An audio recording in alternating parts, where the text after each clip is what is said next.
So, Mrs. Radi, I wanted to ask you, what made you foray into healthcare? I'm a Badri child, as I said.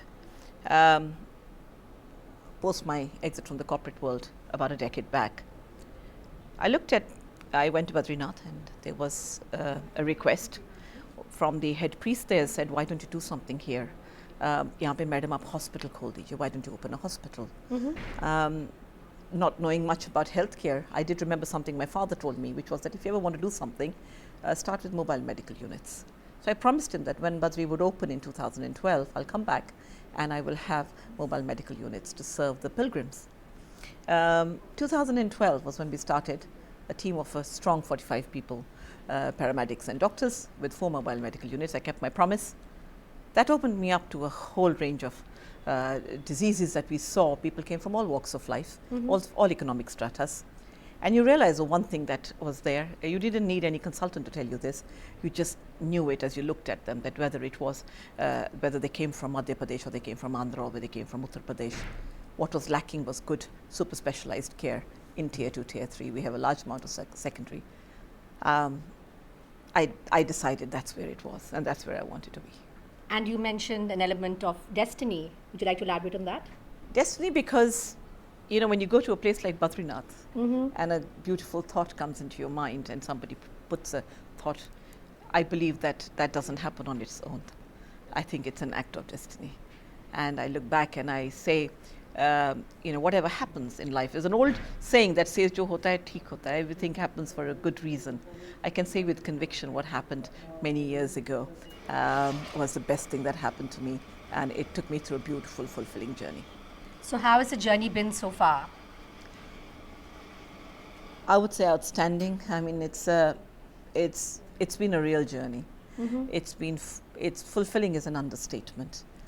Connecting with masses and providing world-class healthcare right at their doorstep, sharing their pain and their joy, and I think opening up because our first hospital is in Mathura and it's a tier 3, and having 22 specialities there. And world-class technologies, the journey is remarkable, yes. So, how many hospitals do you have? We have 5 currently, 2 we commissioned this year.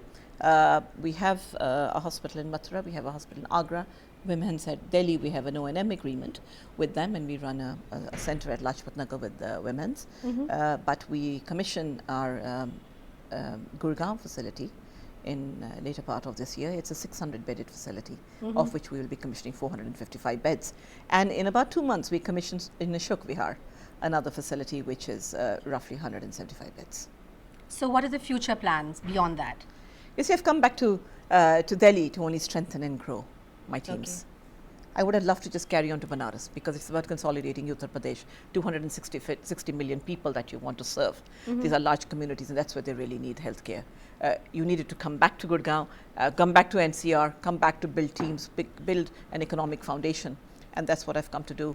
Come back, build that, and then start Banaras and Amritsar, which is where I come from. Oh, lovely. And Amritsar is something I started much earlier, but Badri would have it as other way. From Alaknanda, he sent me straight to the Yamuna instead of Amritsar because I wanted to go home. I wanted to go where my parents were. It was not meant to be. We broke ground in Amritsar, we started work. But then Gurgaon came up and as a result, we ended up having to take up that. And of course, Mathura came up before that. So, yes, and then of course, Nagpur. So, it's North India and Central India, which is our focus area. And at the end of this, and once we commission all the other hospitals, whether it's Banaras and Nagpur and Amritsar, we would be 3,600 beds. We are currently 1,200 beds by the end of this year. That sounds so exciting. Yes. So, how do you see the future of the healthcare industry in India, considering the current challenges? I think we are a fragmented community. We are really fragmented, and I think we need to come back come together as a community. The future of healthcare is great. I think we have to look at the way healthcare moves. We need to look at the way healthcare, you know, we work in silos. We assess things in silos. We don't look at what we need as a holistic need for the country. Our policies are fragmented. And I think, yes, there are challenges as far as recent announcements by the governments or in terms of pricing. But, you know, when it comes to dealing with what we've done in Mathura, We are already 30 to 40% lower than Delhi NCR. So when I look at the pricing mechanism that comes in, the question I ask myself, well, it didn't really affect us. So it's okay because the volumes are there. You need 10,000 names in this country before you can even look at saturation. There is no saturation. The demand supply is so huge. 80% of your hospitals are sitting in Delhi, in the NCRs or in metros, and 20% of the rest are in the communities that we serve, whilst the population is all sitting out there. So there's a mismatch. So there are no, I don't think there are challenges. I think it's a mindset we need to come together and really address this holistically. And what is your opinion on the impact on the healthcare industry by the upcoming poll results? None at all. People are going to fall sick whichever party is in power. It really doesn't make a difference. All right. And how do you think that the BW healthcare community can contribute to facilitate healthcare trade? Hugely. What do you have? What is it that you don't have? And at least what I've seen as far as regions are concerned, or as far as the investor communities are concerned, where business world has a prominent role to play, is to understand where is the need for growth. Is to spread awareness both amongst the communities and amongst, even for that matter, on policy. Why is it that when doctors have cases that go wrong and end up in consumer courts, and we have the breaking news phenomena, sorry to say that, but why is it that we don't understand that we need appealates today? Doctors are people there to save lives. You need to make it easier for them to come to a certain platform where they can present their case if something has gone wrong. Don't make them run from one case, from one day to the other in different consumer courts, in a consumer court where a matter can take almost 10 years to come up.